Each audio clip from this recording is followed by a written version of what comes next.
আমার যুবক ভাইরা, ওরা আমার প্রাণের বন্ধুরা রে, আমি যে কথাগুলো বলিব রে ভাই, মন দিয়ে শোনা লাগিবে।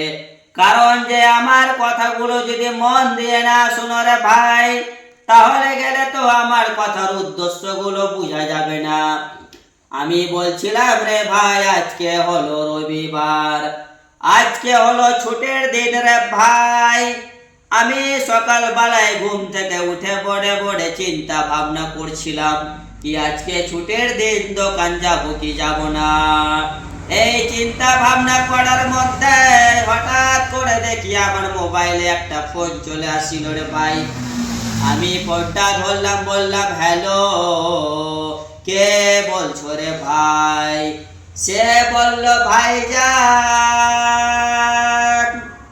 তুমি কি গ্যারেজ বালার ভাই? আমি বললাম হ্যাঁ রে ভাই, আমি তো গ্যারেজ বালা। সে বলল ভাইজান, আবার তো গাড়ির কিছু কিছু কাজ রয়েছে রে ভাই, ছুটি তো আমি পাই না রে ভাই। আজকে ছুটির দিন বলে আমি তো গাড়িটা তোমার দোকানে নিয়ে এসেছিলাম, কিন্তু ভাই গো, তোমার দোকানটা তো বন্ধ রয়েছে, তুমি কি আজকে দোকানে আসিবারে ভাই? আমি কাস্টমাররে বললাম ভাই গো, আমি তো মনে মনে চিন্তা ভাবনা করছিলাম কি আজকে দোকান যাব কি যাব না। তার মধ্যে দেখি রে ভাই, তোমার হঠাৎ করে ফোন চলে আসিল। তুমি যখন আমারে ফোন দিলা রে ভাই, তাহলে গেলে তো আমি আজকে দোকানে আসিব। আমি বললাম আমার স্ত্রীকে, কই গো, আজকে আমি দোকান যাচ্ছি, হাফ বেলা দোকানদারি করে এসে আমি রুমে চলে আসিব, রুমে আসার পরে আজকে রেস্ট করিব। এই কথা বলার পরে রে ভাই, আমি দোকানে চলে গেলাম। দোকানে যাওয়ার পরে আমি কাস্টমারের গাড়িটা নিয়ে নিলাম। গাড়িটা নেওয়ার পরে আমি চালাইয়া দেখিলাম। চালাইয়া দেখার পরে কাস্টমাররে বললাম, কাস্টমার ভাই গো, তোমার গাড়ির তো অনেকগুলো সমস্যা রয়েছে রে ভাই, তোমার গাড়ির তো অনেক সমস্যা রয়েছে, সব সমস্যাগুলোকে ঠিক করে দিব। কাস্টমার বলল যে আচ্ছা রে ভাই, তুমি সব সমস্যাগুলো ঠিক করে দাও। আমি বললাম ঠিক আছে রে ভাই, গাড়িটা তুমি আমার দোকানে রাইখা যাও, রেডি করার পরে আমি তোমারে কল দিব। সে কাস্টমার বলল রে ভাই আচ্ছা ঠিক আছে। গাড়িটা সে আমার দোকানে রেখে চলে গেল রে ভাই। আমি গাড়িটার কাজ শুরু করে দিলাম। 12:30 বাজতে বাজতে রে ভাই গাড়িটা রেডি করে দিলাম। আমি কাস্টমাররে ফোন দিলাম, কাস্টমার ভাই গো, তোমার গাড়িটা রে ভাই রেডি হয়ে গিয়েছে, তুমি কি এখন গাড়িটা নিতে আসিবা? কাস্টমার বলল হ্যাঁ ভাই, আমি এখনই গাড়িটা নিতে আসিব।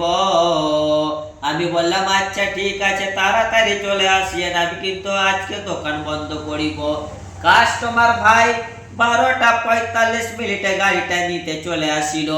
তারে আমি গাড়িটা দিয়ে দিলাম, আমার বিলটা সে আমারে দিয়ে দিল।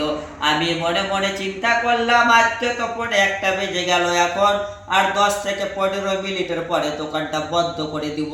ঘড়িতে যখন রে ভাই 1টা বেজে গেল, আমি তো দোকানটা বন্ধ করে দিলাম। দোকানটা বন্ধ করে দেওয়ার পরে রে ভাই, আমি চলে গেলাম রুমে। রুমে যাওয়ার পরে রে ভাই, আমি আমার স্ত্রী বললাম, কই গো, খিদে পেয়েছে, খেতে দাও। আমি যখন এই কথাটা তারে বললাম, সে হঠাৎ করে আমার মুখের দিকে তাকাইয়া একটা মুচকি হাসি দিল রে ভাই। আমি মনে মনে চিন্তা করলাম কি ব্যাপার, রোজ তো খেতে আসি, অন্যদিন তো এরকম করে আমরা দেখে মুচকি হাসি দেয় না, আজকে কি ব্যাপার, আমার মুখের দিকে তাকাইয়া এমন করে হাসলো কেন? আমি তারে জিজ্ঞেস করলাম কি ব্যাপার, তুমি আমার দিকে তাকাইয়া এমন করে হাসি কেন দিলা? সে বলল কই কিছুই নাই তো। আমি বললাম ঠিক আছে। খাবার চলে আসিল রে ভাই, খেতে বসে গেলাম, খাওয়া দাওয়া চলছে রে ভাই। তার মধ্যে এসে আবার পার্সে এসে আবার আস্তে করে বলছে শুনছো? আমি বললাম কি হলো? সে বলছে আজকে তো রবিবার। আমি বললাম হ্যাঁ আজকে তো রবিবার। বলছে তাহলে তো আজকে তুমি আর দোকান যাবে না। আমি বললাম না, আজকে তো আর দোকান যাব না। সে বলছে আজকে যখন তুমি আর দোকান যাবে না, তাহলে গেলে আমাদেরকে ঘুরাইতে দিয়ে চলো। এই কথাটারে ভাই যখন সে বলল, আমার তো মেজাজটা গরম হয়ে গেল রে ভাই। আমি তারে বললাম, কি ব্যাপার, তুমি কি পাগল নাকি? তোমার কি বুদ্ধি জ্ঞান বলে কিছুই নাই? এই মাত্র তো দোকান থেকে আসিলাম, এই মাত্র তো খেতে বসিলাম, এখন তো খাওয়া দাওয়া শেষ হয়নি, গোসল পানি কিছুই হয়নি, তুমি কি মাথা খারাপ করেছো? এখন তোমারে ঘুরতে নিয়ে যেতে হবে বলছো? তোমারে না আমি সামনে সপ্তাহে ঘুরাইতে নিয়ে গেলাম, কান্নুর সমুদ্র থেকে তোমারে আমি ঘুরাইয়া নিয়ে আসিলাম, তুমি কি ভুলে গেছো? সে বলছে, না আমি তো ভুলিনি, কিন্তু তুমি আমার একটা কথা বলো। আমি বললাম, কি হলো?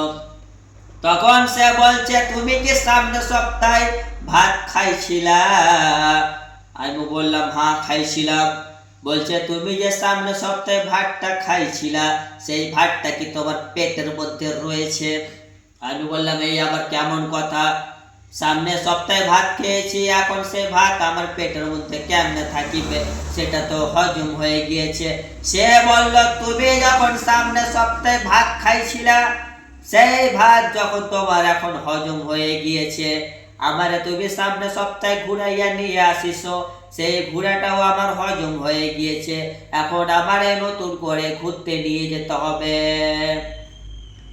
আমি রে ভাই মনে মনে চিন্তা করিলাম, এখন যদি তারে আমি কিছু বলি রে ভাই, তাহলে গেলে তো কোলা ব্যাগের মতন মুখটাকে ফুলাইয়া লিবে রে ভাই, কথা বলা বলি বন্ধ করে দিবে, 2-4 দিন আর আমার সাথে কথা বলিবে না, ভাত নরম করে দিবে রে ভাই, তরকারিতে লবণ বেশি করে দিবে, চায়ে চিনি কম দিয়ে দিবে, যা কাজ করিবে রে ভাই রাগ দেখাইয়া দেখাইয়া করিবে। এই সব কথা চিন্তা ভাবনা করার পরে রে ভাই মনে মনে ভাবিলাম, আচ্ছা ঠিক আছে ঘুরাইয়া দিয়ে আসি। তখন আমি তারে বললাম, ঠিক আছে চলো তোমারে ঘুরাইয়া নিয়ে আসি। এই কথা যখন বললাম রে ভাই, পটম করে একটা মুচকি হাসি দিয়ে দিল, পটম করে মুচকি হাসি দিল, মনে হচ্ছে তার বুকটা খুশিতে ভরে গেল রে ভাই। আমি মনে মনে চিন্তা করলাম, হায় রে আল্লাহ, এখন যদি হায়ের জায়গাতে না বলে দিতাম তাহলে কি হতো? আমি তারা বললাম, রেডি হয়ে নাও, 4টার সময় বেরাবো। সে রেডি হতে লাগিল রে ভাই, খাওয়া দাওয়ার পরে গোসল করিল, গোসল করার পরে রে ভাই মেকআপ করিতে করিতে 4টা বেজে গেছে। এদিকে অটোওয়ালা এসে দাঁড়াইয়া রয়েছে, এখনো তো তার রেডি হওয়া হয় নাই, কোনো মতন করে রেডি হয়েছে। তারপরে ভাই অটো ধরে চলে গেলাম ঘুরিতে। ঘুরিতে যাওয়ার পরে ভাই সেখানে 1 থেকে 1.5 ঘন্টা ঘুরিলাম, আইসক্রিম খাওয়াইলাম, মোমোস খাওয়াইলাম, ফুচকা খাওয়াইলাম, আরো অনেক কিছু খাওয়ার পরে ঘড়িতে যখন 6:30 বেজে গেল রে ভাই, তখন তারে আমি বললাম, এবার বাড়ি চলো। বাড়ি যাওয়ার জন্য রে ভাই অটো ধরিব, অটো ধরার জন্য যখন অটো স্ট্যান্ডে গেলাম রে ভাই, অটো স্ট্যান্ডের পাজরে দেখি রে ভাই একটা খেলনার দোকান রয়েছে।